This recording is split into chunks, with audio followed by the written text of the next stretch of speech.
परमेश्वर की हुजूरी में आपका स्वागत है। इस वीडियो में आपका स्वागत है। आज गुड फ्राइडे है, अच्छा शुक्रवार। आज ही के दिन 2000 साल पहले हमारे प्रभु यहोशुआ मसीहा को गिरफ्तार किया था। उनको घसीटते हुए ले गए, उनको जलील किया, उनको मारा पीटा, उनके ऊपर कोड़े बरसाए। उसके बाद उनके कांधे पर क्रूस को लाद कर कलवरी के पहाड़ तक लेकर गए मारते हुए, और फिर उस क्रूस के ऊपर उन्हें कील ठोक कर लटका दिया। वहां उनकी मृत्यु हुई। एक लहूलुहान शुक्रवार, लहूलुहान, खून से सना हुआ, और हम उसे गुड फ्राइडे कहते हैं, अच्छा शुक्रवार, क्योंकि आज का दिन अच्छा है। परमेश्वर ने अपने मेमने को भेजा इस धरती पर उस मेमने की बलि देने के लिए। किस चीज की बलि थी? ये बलि दी गई थी हमारे गुनाहों की माफी के लिए। आज ही के दिन हमारे प्रभु यहोशुआ मसीहा ने सारी जिल्लत सही, सारा दर्द सहा, अपना लहू बहाया और अपने प्राणों की बलि दी। परमेश्वर का मेमना बनकर आए थे और उन्होंने आज ही के दिन क्रूस के ऊपर अपना काम पूरा कर दिया, ताकि हम अपने पापों से और अपने पापों की सजा से आजाद हो जाए। पवित्र शास्त्र हमें सिखाता है कि पाप का मुआवजा मौत है। पापों की कीमत प्राणों से चुकानी पड़ती है।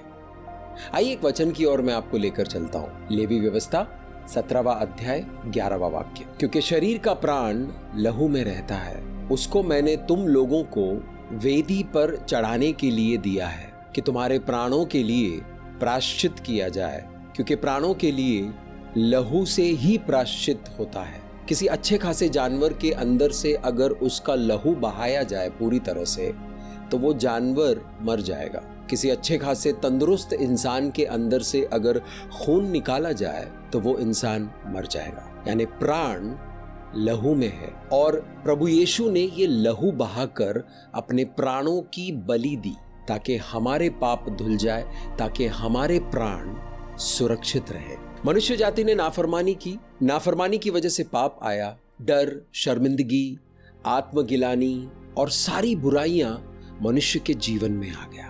पिता परमेश्वर ने क्यों भेजा अपने मेमने को? वो लहूलुहान क्यों हुए? उनके शरीर में से लहू का, खून का एक एक कतरा क्यों बह गया?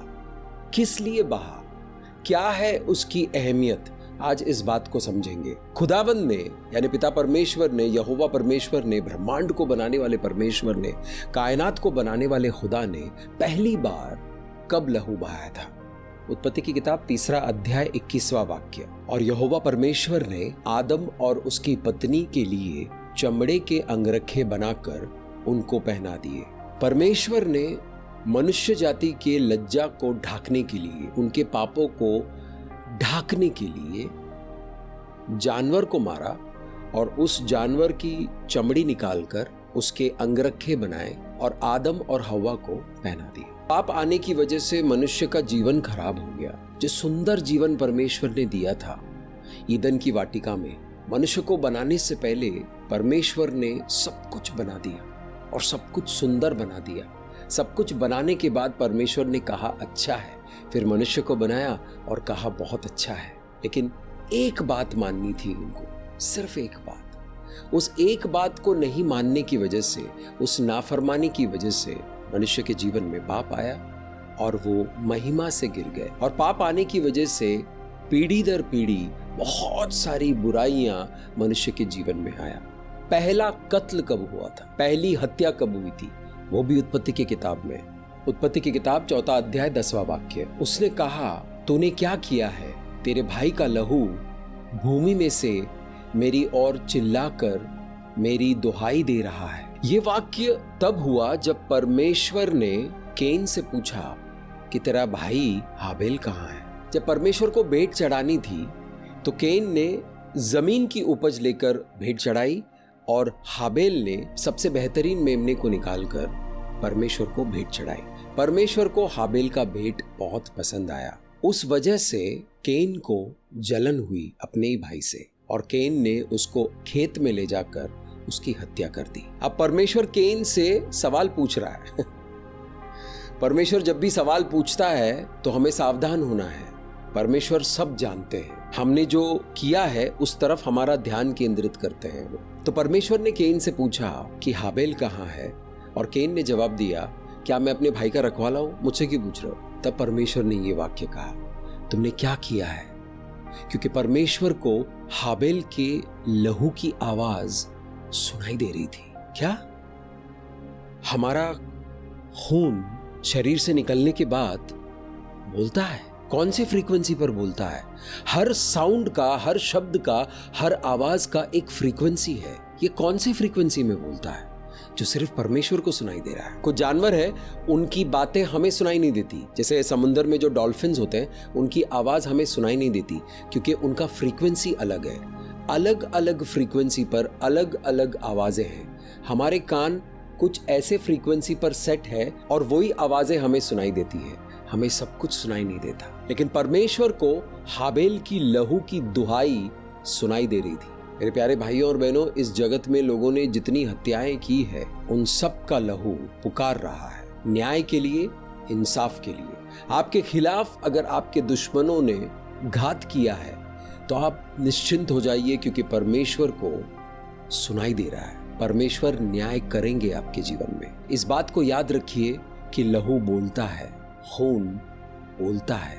पुराने नियम में हम देखते हैं कि बहुत सारे लोगों ने पशुओं की बलि दी, पशुओं को ले आकर भेंट चढ़ाया परमेश्वर के वेदी के ऊपर। और जब यहोवा परमेश्वर ने मूसा को कानून दिया, व्यवस्था दी, तब उसमें बहुत ही स्पेसिफिकली, बहुत ही स्पष्ट तरीके से कैसे पापों के लिए बलि दी जाएगी, वो सारा ब्यौरा, वो सारा डिटेल एकदम डिटेल में दे दिया उनको, और वो सब व्यवस्था में दर्ज है। बाइबल के शुरुआत के 4-5 किताब जब आप पढ़ेंगे तो आपको पूरी व्यवस्था के बारे में मालूम पड़ेगा कि लोगों को क्या क्या करना पड़ता था अपने पापों के प्रायश्चित करने के लिए। पापों का प्रायश्चित होना बहुत जरूरी है। बिना प्रायश्चित के पाप के बदले में सजा मिलेगी, पाप के बदले में मौत आएगी, और पापों की कीमत प्राणों को देकर चुकानी पड़ती है। ये टल नहीं सकता, ये कहीं टलेगा नहीं। परमेश्वर ने, पिता परमेश्वर ने प्रभु यीशुआ मसीहा को मेमना बनाकर, यानी बलि देने के लिए स्वर्ग से धरती पर उतारा, और उनकी बलि देने की वजह से हम लोग जो यीशु मसीह पर विश्वास करते हैं, वो सब पाप की प्रभुताई से और पाप की सजा से आजाद किए गए हैं। हम लोग आजाद हैं। क्या आपको विश्वास है कि आप आजाद हो?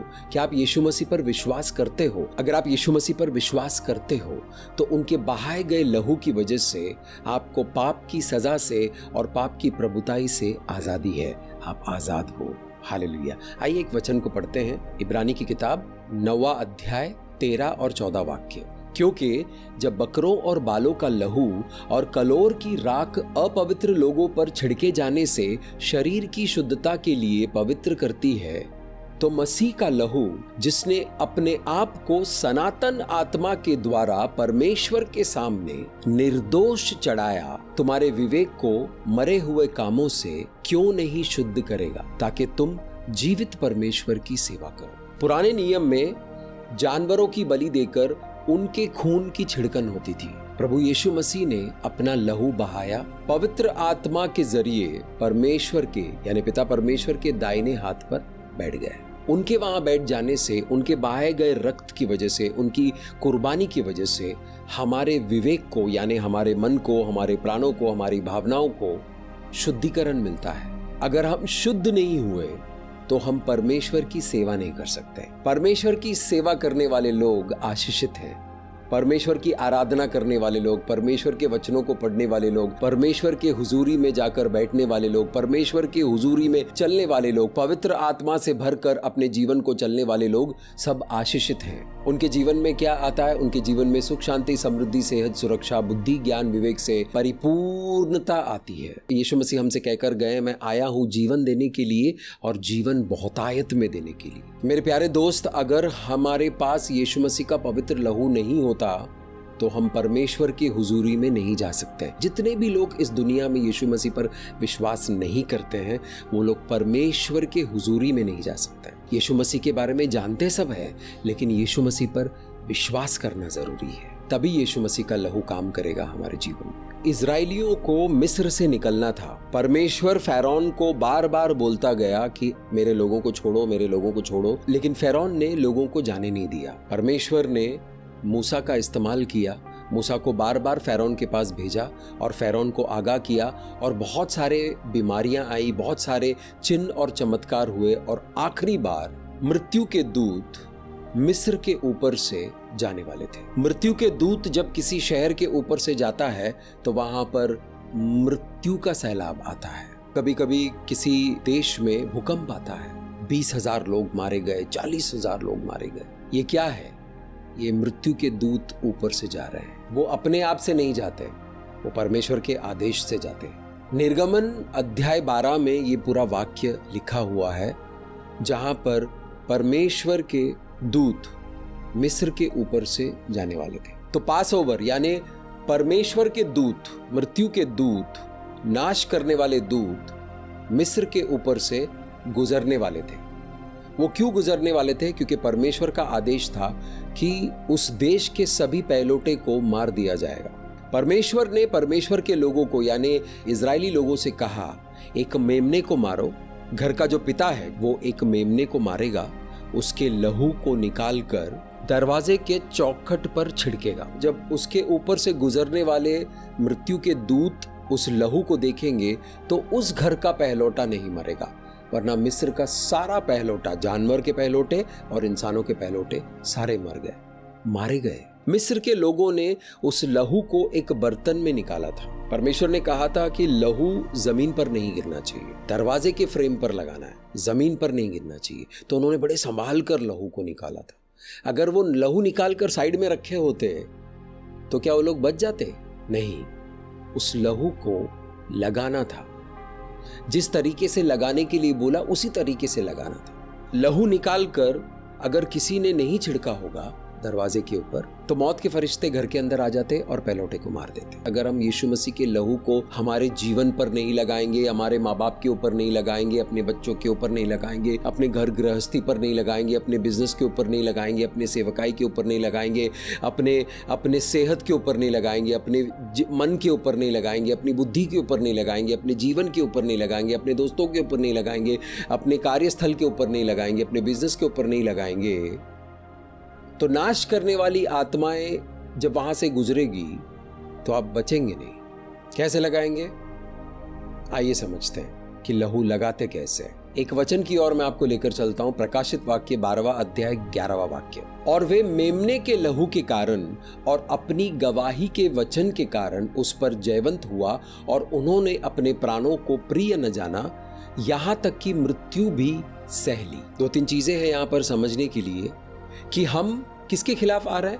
हम शैतान के खिलाफ आ रहे हैं, जो बार बार हमारे जीवन पर घात करता है। तो जो दुश्मन है हम उसके खिलाफ आते हैं यशुआ मसीहा के यानी परमेश्वर के मेमने के लहू से। और वे मेमने के लहू के कारण और अपनी गवाही के वचन के कारण। क्या आपके मन में गवाही है? किस तरह की गवाही है? यीशु मसीह की गवाही है कि यीशु मसीह परमेश्वर का पुत्र है। परमेश्वर का पुत्र धरती पर उतरा, मनुष्य बना और उनकी बलि दी गई थी, उनका रक्त बहाया गया था, उनको क्रूस पर लटका दिया था, उनकी मृत्यु हो गई, गाड़े गए थे और तीसरे दिन मुर्दों में से जी उठे थे। ये गवाही है।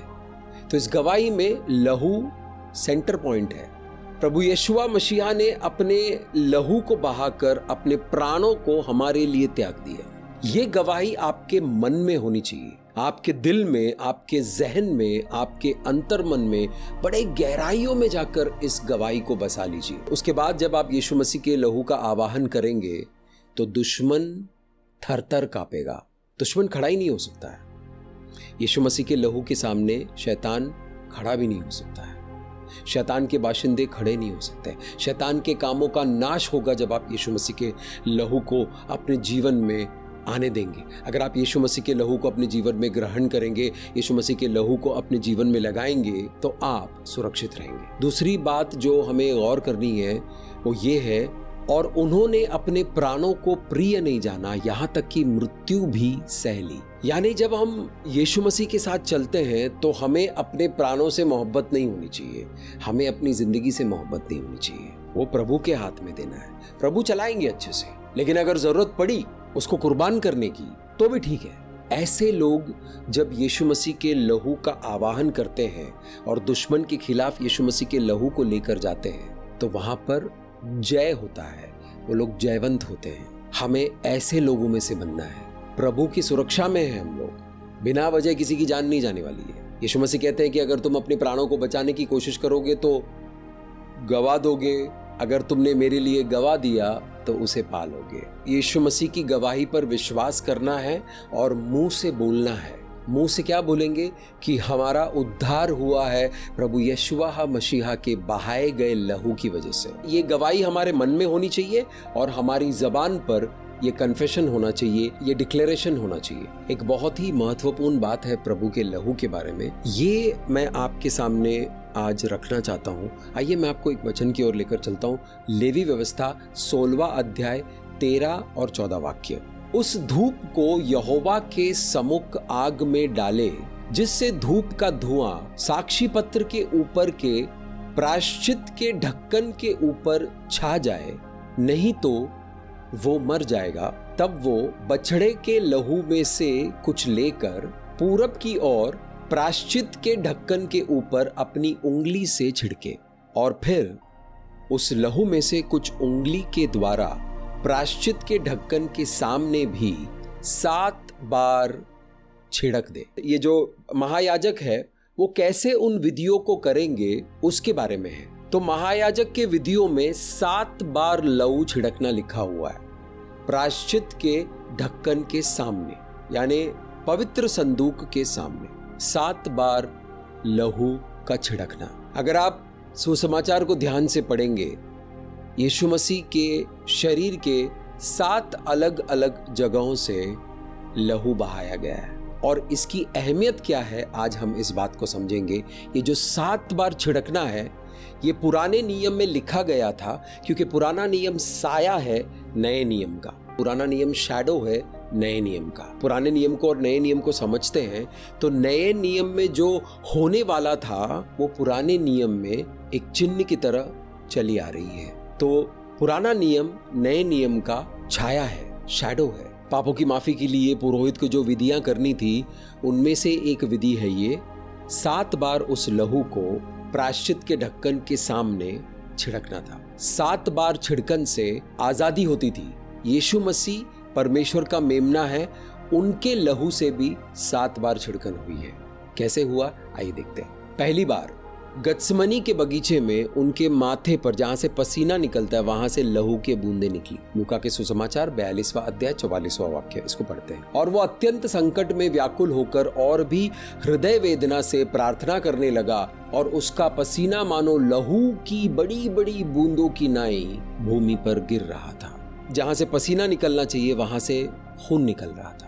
ये तब होता है जब एक इंसान बहुत ज्यादा स्ट्रेस में होता है, एंजाइटी में होता है, वेदना में होता है, तब वो खून जो है वो पसीने के छेद से निकलकर बाहर आता है। यानी वहां पर हेमोरेज होता है, अंदर जो नसें होती है वो फट जाती है और वहां से खून निकल आता है। ये तब होता है जब किसी को बहुत ज्यादा स्ट्रेस हो, बहुत ज्यादा भावनात्मक वेदना हो, हमारी भावनाओं पर चोट पहुंचती है। इंसान के मन में बहुत सारा दुख होता है। वो दुख क्यों होता है? कुछ दुख हमारे जीवन में इसलिए आया है क्योंकि हमारे पूर्वजों ने पाप किया है। हमारे पूर्वजों के पापों की वजह से कुछ श्राप हमारे जीवन में आ गया, जिसकी वजह से हमारे जीवन में दुख है। वो किस तरह का दुख है, वो तकलीफ किस तरह का है, ये पता नहीं चलता है। बहुत लोगों को दुख होता है, वो कई महीनों तक दुखी रहते हैं और उनको पता नहीं होता है कि दुख क्यों हो रहा है। वो रोते रहते हैं, परेशान होते रहते हैं, उनके जीवन में अंधकार छाया हुआ है, वो दुखी है। यहाँ पर यीशु मसीह को देखेंगे तो यीशु मसीह एक बहुत ही बड़े काम के लिए तैयार हो रहे थे। वो प्रार्थना के लिए गए थे।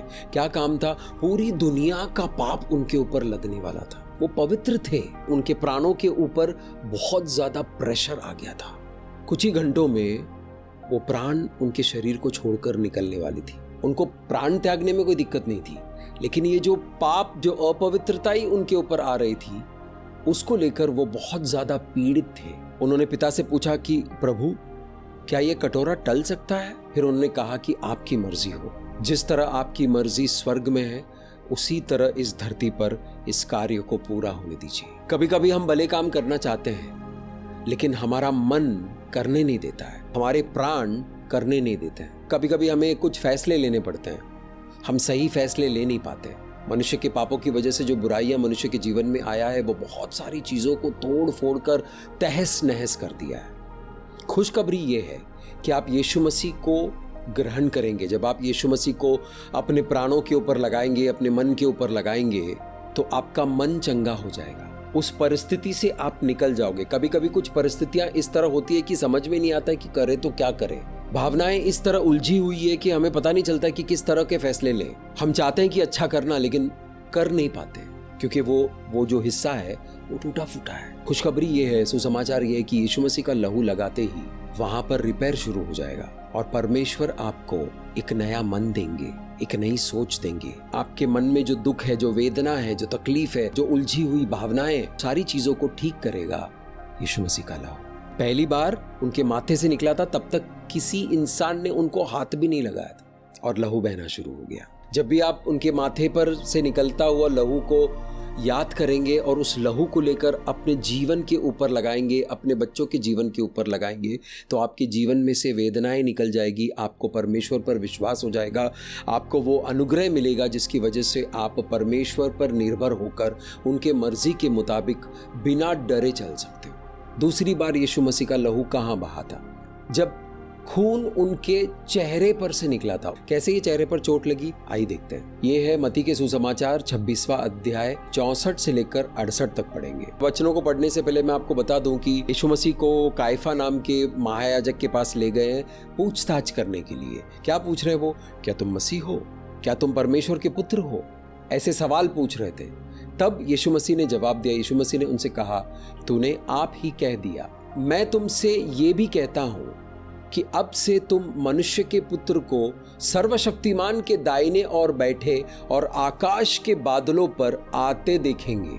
यीशु मसीह ने सच कहा है, लेकिन उस वक्त जो पुरोहित थे, जो याजक और महायाजक और जो मंदिर के जो समिति थी, उनको समझ में नहीं आया। तब महायाजक ने अपने वस्त्र फाड़ कर कहा, इसने परमेश्वर की निंदा की है। अब हमें गवाहों का क्या प्रयोजन? देखो, तुमने अभी ये निंदा सुनी है, तुम क्या समझते हो? उन्होंने उत्तर दिया, ये वध के योग्य है। तब उन्होंने उसके मुंह पर थूका और उसे घूंसे मारे। औरों ने थप्पड़ मार के कहा, हे मसीह, हमसे भविष्यवाणी करके कह कि किसने तुझे मारा। यानी वो लोग यीशु मसीह का मजाक बना रहे थे, उनके चेहरे के ऊपर घूंसे मार रहे थे, थप्पड़ मार रहे थे। यीशु मसीह ने क्या किया? यीशु मसीह ने सत्य कहा। लेकिन महायाजक, याजक और वहां पर जितने भी लोग खड़े थे, उनको सच से कोई लेना देना ही नहीं था। उनकी आंखों पर पट्टी पड़ी थी, उनको सच दिखाई नहीं दे रहा था। उन्होंने उन्हीं के मसीहा को मारा, जलील किया, बेइज्जत किया। चेहरे पर मारना, चेहरा जो होता है वो पहचान है। जब हम पासपोर्ट बनाते हैं, इतना फोटो होता है, सिर्फ चेहरा। हमारा फेस जो है हमारी पहचान है। पाप की वजह से जो बुराई आई जीवन में, उसकी वजह से मनुष्य जाति की पहचान बदल गई, दुष्ट हो गए। पूर्वजों के पापों की वजह से अगर हमारी पहचान टूटी फूटी है, अगर हमारी पहचान बुरी हो गई है, यीशु मसीह के चेहरे पर से बहते हुए लहू को जब आप आंखों को बंद करके रिसीव करेंगे, ग्रहण करेंगे और अपनी पहचान के ऊपर लगाएंगे, तो आपकी पहचान बदल जाएगी। क्या हो जाएगा आपका पहचान? आप मनुष्य से परमेश्वर के पुत्र कहलाएंगे। जो बुरी चीजें लोगों ने आपके बारे में बोली गई थी, वो सब बदल जाएगी। मेरी पहचान बदल गई। सिगरेट पीने वाला, शराबी, झगड़ा करने वाला, गाली देने वाला, अश्लील इंसान, दुष्ट आदमी, ये सब पहचान थे। निकम्मा, आलसी, बेकार, कमीना, ये सब पहचान थे। वो पहचान बदल गई। अब मेरी पहचान क्या है? मेरी पहचान परमेश्वर के नजरों में, मैं परमेश्वर का बेटा हूं, बच्चा हूं, परमेश्वर का दास हूं। मेरी पहचान बदल गई। आपकी पहचान पूरी तरह से बदल जाएगी। आपकी सोच बदल जाएगी, आपके विचार बदल जाएंगे, आपके काम करने के तरीके बदल जाएंगे, आपकी पहचान बदल जाएगी। जो लोगों ने बुरा पहचान बनाया था, आपका बुरा नाम दिया था, वो सब बदल जाएगा और एक नई पहचान मिलेगी। आपका एक नया जीवन होगा। तीसरी बार उनको कोड़े मारे गए थे, पूरा शरीर लहू लुहान हुआ था। यीशु मसीह के कोड़े खाने से हम चंगे हो चुके हैं। उनको एक स्तंभ पर बांध कर, ऐसे कोड़े थे जिसपे कांटे लगे हुए हैं, कांच का टुकड़ा लगा हुआ तेज वाला, और उस कोड़े से जब मारते थे और खींचते थे तो मांस उखड़ के आता था, मांस उखड़ के आता था, और जो उखड़ रहा था वहां से लहू बहता रहता था। और इतनी बेरहमी से कोड़े मारे हैं उनको, उनका पूरा शरीर लहू लुहान हो गया। इस वाक्य को आप मरकुस की किताब 15वां अध्याय 15वां वाक्य में पढ़ सकते हो। तब पिलातुस ने भीड़ को प्रसन्न करने की इच्छा से बरअब्बा को उनके लिए छोड़ दिया और यीशु को कोड़े लगवाकर सौंप दिया कि क्रूस पर चढ़ाया जाए। एक चोर को छोड़ दिया। बरअब्बा एक चोर था, उसको छोड़ दिया। लोगों ने चिल्ला चिल्ला कर कहा कि यीशु मसीह को क्रूस पर चढ़ाओ। इजराइल के लोगों ने, यीशु मसीह के अपने लोगों ने, यशायाह के पुस्तक में लिखा हुआ है, उनके अपने ही उनको पहचानेंगे नहीं, उनके अपने ही उसे त्याग देंगे। इस कदर उनको तोड़ा फोड़ा गया कि वो मनुष्य की तरह लग ही नहीं रहे थे, बदसूरत हो गए थे, लहू लुहान हो गए थे। जब वो कोड़े खा रहे थे तो वो आपको याद कर रहे थे, आने वाले समय को याद कर रहे थे। जो लोग इन कोड़ों पर विश्वास करेगा, जो लोग इस आहुति पर विश्वास करेगा, जो लोग इस बलि पर विश्वास करेंगे, जो लोग यीशु मसीह पर विश्वास करेंगे, उनको चंगाई मिलेगी। मेरा शरीर टूट रहा है, उनका शरीर बनेगा। तो जब आप आंखों को बंद करके उनके शरीर से टपकता हुआ लहू अपने शरीर के ऊपर लगाएंगे, अपनी बीमारियों पर लगाएंगे, अपने परिवारजनों के ऊपर लगाएंगे, तो बीमारियां आपके जीवन को छोड़कर जाएगी। बीमारियों को, आपके जीवन को छोड़कर, आपके शरीर को छोड़कर जाना पड़ेगा। यीशु मसीह के लहू में वो तासीर है, वो अनुग्रह है, वो शक्ति है, परमेश्वर की दया है। कोड़े मारने के बाद उनको सिपाहियों के हाथों में सौंप दिया, तैयार करो, क्रूस पर लटकाने जाना है। तो सिपाहियों ने उनके साथ क्या किया, ये पढ़ते हैं। मरकुस के सुसमाचार 15वां अध्याय 16 से लेकर 19वां वाक्य को पढ़ेंगे। और सिपाही उसे किले के भीतर आंगन में ले गए, जो पिटोरियन कहलाता है, और सारी पलटन को बुला लिए, और उन्होंने उसे बेजैनी वस्त्र पहनाए और कांटों का मुकुट गूंथ कर उसके सिर पर रखा, और ये कहकर उसको नमस्कार करने लगे कि है यहूदियों का राजा, नमस्कार। और वे उसको सिर पर सरकंडे मारते और उस पर थूकते और घुटने टेक कर उसे प्रणाम करते रहे। यानी सिपाहियों ने जिल्लत की इंतहा कर दी। इजराइल के जो कांटे होते हैं वो बहुत तेज होता है, बहुत बड़े बड़े होते हैं, नुकीले होते हैं। उन कांटों को गूंद कर उन्होंने एक मुकुट बनाया, उनके सर पर रखा, उसको मारते रहे और उनका मजाक बनाते रहे, नमस्कार कर करके उनके ऊपर थूकते रहे। यानी पूरी बटालियन आ गई ये काम करने के लिए। जो कांटे उनके सर के अंदर घुस गए, वहां से लहू बहना शुरू हो गया। मनुष्य जाति ने जानबूझकर जो पाप किया है, उसकी वजह से मनुष्य जाति की बुद्धि मारी गई है। माइंड सही तरीके से काम नहीं कर रहा है, बुद्धि भ्रष्ट हो गई है। बुद्धि, ज्ञान, विवेक, अंडरस्टैंडिंग, नॉलेज, इसकी कमी हो गई है। क्यों? पापों की वजह से। लेकिन यीशु मसीह ने जो मुकुट पहना, उसकी वजह से आपकी बुद्धि वापस आ रही है, आपका इंटेलिजेंस वापस आ रहा है, आपकी समझदारी वापस आ रही है, आपके सोचने, समझने और काम करने की क्षमता वापस आ रही है। क्योंकि जो उनके सर से जो लहू बहा था, लहू वहां से बहकर उनके दाढ़ी में आकर जमा हो गया, वो सारा लहू आपको छुड़ाने के लिए बहाया गया था। जी हाँ, आपको छुड़ाने के लिए, ताकि आपका माइंड अच्छा हो, ताकि आपकी बुद्धि अच्छी हो, आपका मन अच्छा हो, आप प्रबलता से काम कर सके, आप अच्छा काम कर सकते, आप परमेश्वर की सेवा कर सके, परमेश्वर की हुजूरी में आ सके, परमेश्वर के वचनों को समझ सके। बहुत सारे लोग हैं जो परमेश्वर के वचनों को पढ़ते हैं और मुझसे कहते हैं कि मुझे कुछ समझ में नहीं आ रहा है। मैं आपसे कहना चाहता हूं कि आपकी बुद्धि, आपकी समझदारी, आपका ज्ञान, सोचने समझने की शक्ति जो है, यीशु मसीह के बहाए गए लहू की वजह से वापस आ रहा है। इसको ग्रहण करें। अभिषेक मौजूद है इस वक्त। आज का दिन बहुत ही अहम दिन है। यीशु मसीह ने अपना रक्त बहाया था हमारे पापों से हमें आजाद करने के लिए, और पाप की वजह से जो श्राप आया है, बुरे कामों को करने की वजह से जो श्राप आया है, उन श्रापों से हमें आजाद करने के लिए। आसपास नजर उठाकर देखिए, मनुष्य की बेबुद्धि की वजह से कितना सारा नाश हो रहा है। परिवार टूट रहे हैं, बिजनेस बर्बाद हो रहा है, लोग एक दूसरे का मर्डर कर रहे हैं, धोखा दे रहे हैं, झूठ बोल रहे हैं, फरेब कर रहे हैं। मतलब अंधकार ही अंधकार है, गुनाह ही गुनाह है। और जो लोग गुनाह नहीं करना चाहते वो भी फंसे हुए बेचारे, उनका माइंड काम नहीं कर रहा है। मैं बहुत सारे ऐसे लोगों को जानता हूं जिनका माइंड सही तरीके से काम नहीं करता है। अगर आप उनमें से हो तो मैं आज आपसे ये कहने के लिए आया हूं कि यीशु मसीह के बहाए गए लहू की वजह से आपका माइंड सही काम करना शुरू करेगा और आपके सर पर परमेश्वर एक अच्छा मुकुट रखेंगे। आपका नाम होगा, आपको परमेश्वर अपनी महिमा में उठाएंगे।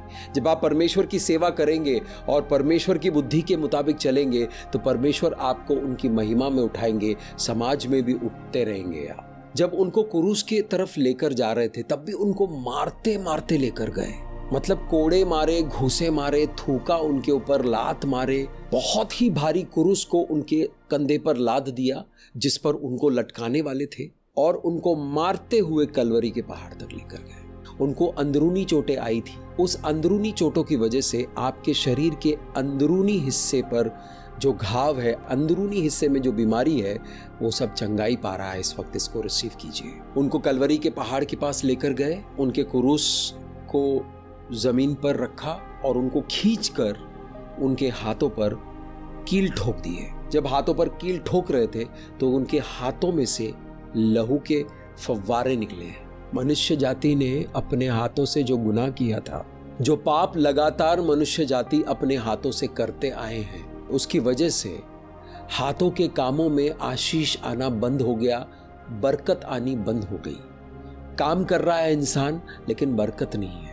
लेकिन यीशु मसीह ने उस श्राप को अपने ऊपर लेकर उस क्रूस के ऊपर कील से उसे ठोक दिया। यीशु मसीह चाहते तो ये कुछ नहीं होता। स्वर्गदूतों को बुलाते और इंसानों का वध करते, लाखों लोग उस दिन मर जाते। लेकिन यीशु मसीह ने अपनी कुर्बानी देने का इरादा कर लिया था। वो उसी इरादे से स्वर्ग से उतर कर आए थे धरती पर। जब भी कोई इंसान बुरा काम करता है तो वो अपने हाथों का इस्तेमाल करता है। हाथ का मतलब है आप जीवन में किस तरह के काम करते हो। जिसके हाथ नहीं है वो भी काम करता है, वो भी बुरा कर सकता है। लेकिन हाथ दर्शाता है आपके जीवन के कामों का। पैर दर्शाता है आप किस तरह जीवन जीते हो। जब उनके हाथ पर कील ठुके थे और वहां से जो खून के फव्वारे निकले थे, उसकी वजह से आपके हाथ के कामों को आशीष मिलेगा। व्यवस्था विवरण 28वां अध्याय में लिखा हुआ है, परमेश्वर कहता है धर्मी लोगों को कि मैं तुम्हारे हाथ के कामों को आशीष करूंगा। जो भी काम तुम अपने हाथों से करोगे उसको मैं आशीषित करूंगा। पाप की वजह से वो आशीष टल गया था, वो बरकत नहीं आ रही थी, क्योंकि यीशु मसीह ने अपने हाथों में कील ठोकने दिया और वो क्रूस पर लटक गए। उसकी वजह से आपके हाथ के कामों पर आशीष आएगा, आपके हाथ के कामों पर बरकत होगी। अगर आपके हाथों के कामों को, आपके कामों में बरकत नहीं आ रही है तो आंखों को बंद करें। जब यीशु मसीह के हाथों पर कील ठुक रहे थे तब वहां पर से जो खून के फव्वारे निकले थे, उस खून को याद कीजिए, उस लहू को याद कीजिए और अपने कामों पर लगाइए, अपने बिजनेस पर लगाइए, अपने बच्चों पर लगाइए, वहां पर बरकत आएगी। छठी जगह जहां से उनका खून निकला था, जब उनके पैरों पर कील ठोक रहे थे। पैर दर्शाता है आपके जीवन को जीने के तरीके।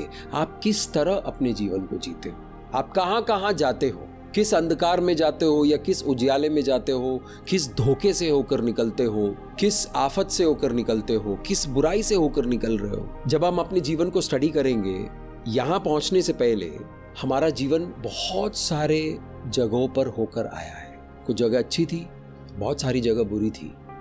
मेरे जीवन में बहुत सारी बुराइयां थी। उन बुराइयों में मैं कैसे गया, चल कर गया।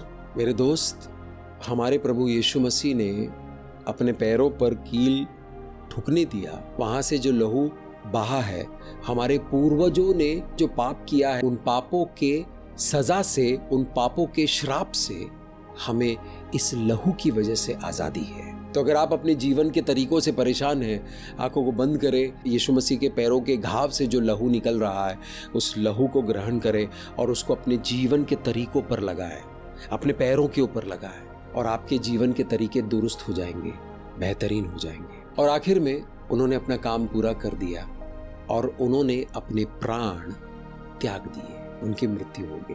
आइए एक वचन को पढ़ते हैं, यूहन्ना के सुसमाचार 19वां अध्याय 34वां वाक्य। परंतु सिपाही में से एक ने बर्छे से उनका पंजर बेधा और उसमें से तुरंत लहू और पानी निकला। इस वक्त जब वो भाले से उनके साइड पर पंजर बेध रहे थे, भाले को घुसाया, तब तक प्रभु यीशु मसीह क्रूस के ऊपर मर चुके थे। वो भाला उनके हृदय में जाकर घुसा। जब भाला निकाला तो वहां से पानी और लहू दोनों मिलकर बहा। भाला घुसाने वाले इंसान के मुंह पर आकर गिरा। वो वहीं प्रभु का दास बन गया। उनके ऊपर अनुग्रह आया, दया आई परमेश्वर की। मनुष्य जाति ने पाप कर करके दुष्ट काम कर करके पिता परमेश्वर का हृदय इतना ज़्यादा दुखा दिया है कि कोई हिसाब ही नहीं है। यीशु मसीह की कुर्बानी की वजह से हमें परमेश्वर की दया मिली है, परमेश्वर की करुणा मिली है। पुराने नियम में जब आप पढ़ेंगे, जब बुराई करते थे लोग तो उनको सजा मिलती थी, और वो अब मसीह पर विश्वास करने वालों के लिए बंद हो चुका है, क्योंकि मसीह पर विश्वास करने वाले, मसीह के लहू को ग्रहण करने वालों को परमेश्वर की दया मिलती है, परमेश्वर का प्रेम मिलता है, परमेश्वर का आशीष मिलता है। ये सब होने से पहले आखिरी भोजन वाले दिन उन्होंने रोटी ली, पिता परमेश्वर को धन्यवाद किया, रोटी को तोड़ा और अपने चेलों को दिया और कहा, ये मेरा शरीर है जो तुम्हारे लिए तोड़ा जाएगा, इसमें से खाओ। फिर उन्होंने प्याला लिया, पिता परमेश्वर को धन्यवाद किया और कहा, ये नए वाचे का मेरा लहू है जो तुम्हारे पापों की माफी के लिए बहाया जाएगा, इसमें से पियो। और जैसे यीशु मसीह ने वादा किया था, उन्होंने अपना काम पूरा कर दिया। तो मेरे दोस्त, आज यीशु मसीह के उस पवित्र लहू को याद करें, उनकी कुर्बानी को याद करके अपने जीवन को आज़ाद करें, अपने जीवन को आज़ादी में चलाएं। पाप के साथ मत चलिएगा, अंधकार की शक्तियों के साथ मत चलिएगा। प्रभु यीशु मसीह ने आपके लिए, मेरे लिए अपने प्राणों की आहुति दी, अपने शरीर में से लहू का एक एक कतरा बहा दिया, मुझे और आपको आज़ाद करने के लिए। धन्यवाद करेंगे प्रभु यीशुआ मसीहा का, धन्यवाद करेंगे पिता परमेश्वर का, और धन्यवाद करेंगे पवित्र आत्मा का, जिन्होंने इस वचन के जरिए हमें यीशु मसीह के लहू के बारे में बताया। आइए प्रार्थना करते हैं। धन्यवाद करते हैं प्रभु यीशुआ मसीहा के कुर्बानी के लिए। प्रभु यीशु मसीह ने जो क्रूस पे काम किया है प्रभु, हम अपनी पूरी जिंदगी समझने की कोशिश करेंगे, समझेंगे भी तो भी पूरी तरह से समझ में नहीं आएगा प्रभु। पूरे मानव जाति को आज़ाद करने के लिए परमेश्वर ने खुद मनुष्य का रूप लेकर अपने आप की बलि दी। धन्यवाद करते हैं प्रभु इस वक्त इस वीडियो को देखने वाले आपके बच्चे के ऊपर आपके लहू का अभिषेक आए पिता परमेश्वर। उनके जीवन में अंधकार की शक्तियों ने जो काम किया है, उन सारे कामों पर मैं नाश बोलता हूँ यीशु नाज़री के सामर्थी नाम से। अभिषेक करे प्रभु, अभिषेक करे। इन वचनों ने प्रभु हमारे हृदय को छुआ है। मेरे दोस्त, दोनों हाथों को उठाइए और परमेश्वर से कहिए कि प्रभु, मुझे आपका लहू चाहिए, अपने मन पर, अपनी भावनाओं पर, अपने दिल पर, अपनी सोच पर, अपने शरीर पर, अपने परिवारजनों के ऊपर, अपने बिजनेस पर, अपने पढ़ाई पर, अपने पूरे जीवन पर चाहिए, ताकि मैं आज़ादी के साथ चल सकूं। प्रभु यीशुआ मसीहा का लहू ने आपको आज़ाद किया है। आज़ादी में चलिए, आज़ादी में चलिए। धन्यवाद करते हैं प्रभु। पिता परमेश्वर, हर एक प्रार्थना आपके समक्ष एक खुशबू बनकर आती है, प्रार्थना भी आपके समक्ष एक खुशबू बनकर आएगी प्रभु। इस प्रार्थना को हम यीशु मसीह के पवित्र लहू में ढाकते हैं और यीशु मसीह के पवित्र नाम से इस प्रार्थना को मांगते हैं। पिता परमेश्वर, इस वक्त जो अनुग्रह आपके बच्चे के ऊपर आया है प्रभु, उस अनुग्रह के ऊपर मैं यीशु मसीह का पवित्र लहू लगाता हूँ। जो वरदान आपने अपने बच्चे को दिया है, उस वरदान के ऊपर मैं यीशु मसीह का पवित्र लहू लगाता हूँ और सील करता हूँ, और यीशु मसीह के पवित्र नाम से इस प्रार्थना को ग्रहण करता हूँ। आमीन। मेरा नाम मुस्तफ़ा है और मैं प्रभु यीशुआ मसीहा का दास हूँ। परमेश्वर आपको यीशुआ मसीहा के लहू को ग्रहण करके उनके दया और उनके अनुग्रह में चलने का अनुग्रह दे।